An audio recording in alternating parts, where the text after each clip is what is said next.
Abonnez-vous à la chaîne pour voir les dernières vidéos.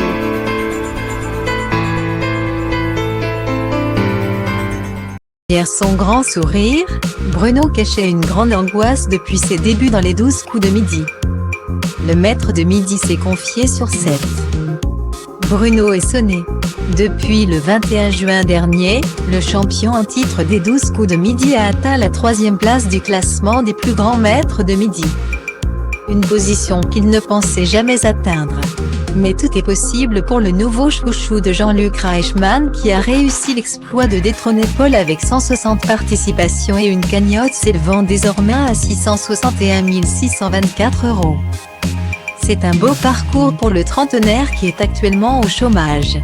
Fort de son palmarès, Bruno va ainsi pouvoir passer à la vitesse supérieure et même relever un nouveau défi, participer au combat des maîtres.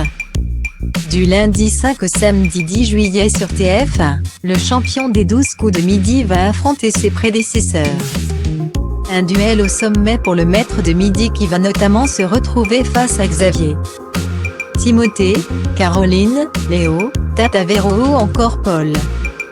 Pour la première fois, les téléspectateurs vont donc pouvoir admirer un affrontement entre Bruno et celui qui l'a relégué à la 4e place des plus grands joueurs. Mais pas de compétition entre Bruno et Paul. Celui-ci a même donné un grand conseil à son camarade.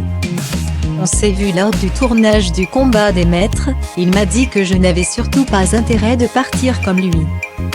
Sur une question où je connaissais la réponse, a-t-il confié à Gala. Son conseil, c'était, quoi qu'il arrive, tu prends le temps de la réflexion, même si tu es fatigué ou que tu en as marre.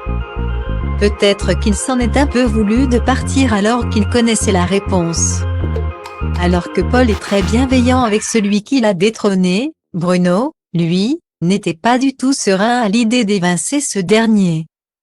Dès qu'il est entré dans la compétition, le maître de midi craignait d'être la cible de critiques et surtout des fans de Paul.